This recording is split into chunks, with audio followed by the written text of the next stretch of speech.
Hello there, me again. Our next model is an interesting one, easy to understand and apply, much less psychological than the lifespan model. Uh, it hinges on this one point. People have certain values or life experiences or life events or requirements or predispositions that become a significant decision factor as they make choices about their career. So what I have on the screen is the anchor model recognizes people take different career paths and tries to understand the reasons why. Um, Example, me. In 1989, I was working full-time as an industrial psychologist at the phone company Southwestern Bell Corporation. I went there shortly after AT&T broke up. I was not a young professor, but a fairly young professor at Texas A&M, and I wanted to try something different and something new. By the time '89 came around, I was remarried. Angie and I knew we wanted children, and we came here to the University of Wyoming among several options. Our career decision was I didn't want to stay in the phone company and have 70-hour work weeks and no vacation days because it was important to me to be a father. And then after we came here, we really liked living in Wyoming. Angie now is a chemistry teacher at the high school here, Laramie High. We love all the outdoor activities. We love being here. For many people in Wyoming, career decisions are based on geography.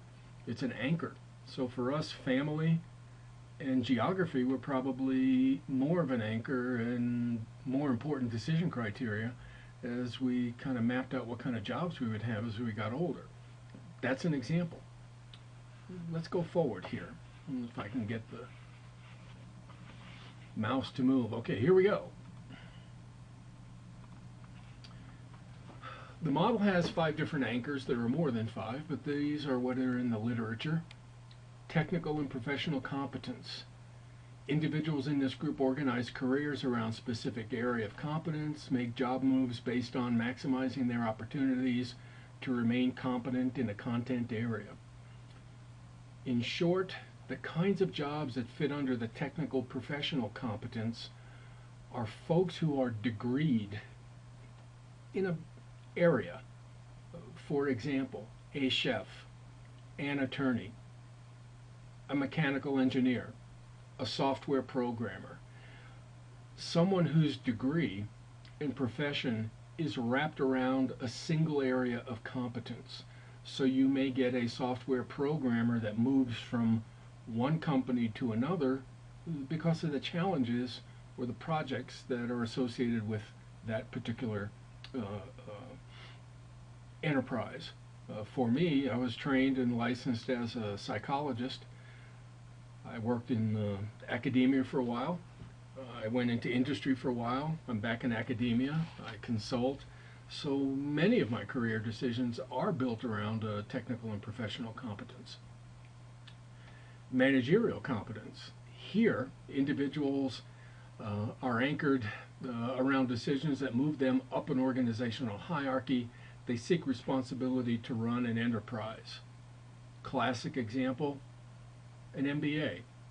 The folks who get an MBA, they don't really have a content area of expertise. They don't practice law.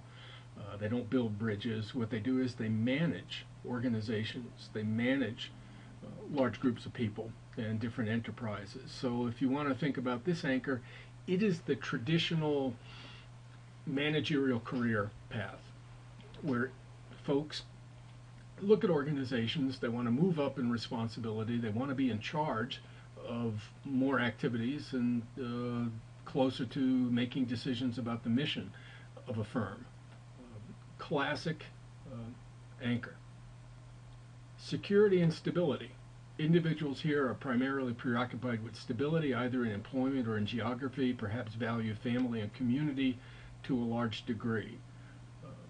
Folks with security and stability anchors, examples of that might be a working couple where both of them enjoy their job. If someone has to move, it requires the other one moving, and that person may not have a job at that second location.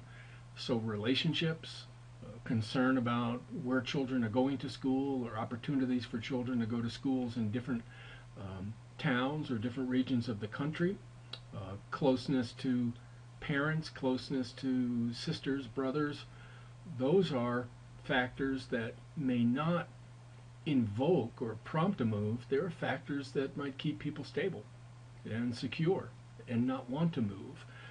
So if you take all five of the anchors that are on your screen, the security stability is the one that probably overlaps or spills over to an individual's personal life.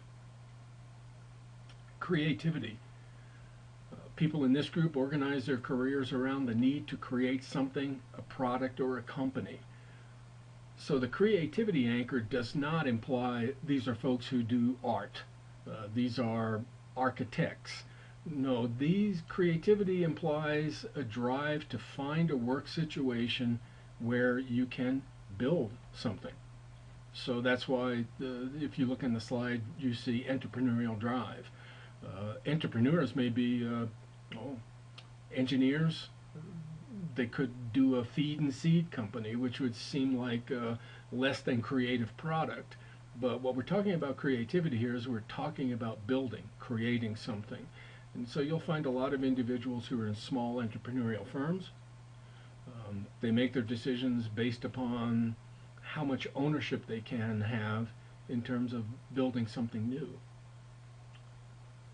Autonomy and independence, this is an anchor that's highly personal. What we have there is individuals here find themselves increasingly unable and unwilling to work in large traditional organizations and seek autonomous careers. Freelance writers, university professors could be examples. What we mean by autonomy and independence is not a person's inability to fit in. We don't imply a lack of interpersonal skill. Excuse me, the reverse is what we're talking about are individuals who are driven for self-expression. And as a result, they look for jobs that would not meet what might be in the second anchor that you're looking at the screen. Autonomy and independence does not fit with managerial competence. The managerial competence anchor is, please allow me to move up your organizational hierarchy. And the autonomy and independence anchor is, please allow me to have a life outside of a traditional hierarchy that asks me to conform to certain behavioral standards. Writers could be autonomy and independence, work at home individuals. So entrepreneurs could be here as well, but you want to, in your interviews, differentiate the entrepreneurial activity that's driven by a need to create and build an enterprise rather than the drive to not answer to traditional demands of managerial positions. A couple of points here. You may find individuals, you almost likely will find individuals who have more than one anchor as they do make or have made their career decisions. Some will jump out and you'll say, oh, this person moved because this person wanted to be a partner in a firm of attorneys. But you also may find people who wanted to be a partner in a law firm, but at the same time were looking for security and stability in their personal or family lives. Translation, you'll find some interdependency between the anchors. In addition, the anchor model doesn't violate or make the lifespan model irrelevant. And so there could be activities and motives and drives occurring on the lifespan path that are there and sometimes converge and sometimes conflict with the anchors. But all three of the models we're going to look at, each one is valid, each one can be occurring simultaneously. So it'll be your job as you dive through the information you get during your interviews to decide what really is occurring with this individual that's impacting her or his decisions. Okay, I'm going to sign off and then go to the last model in the last set of slides. Talk to you in a moment.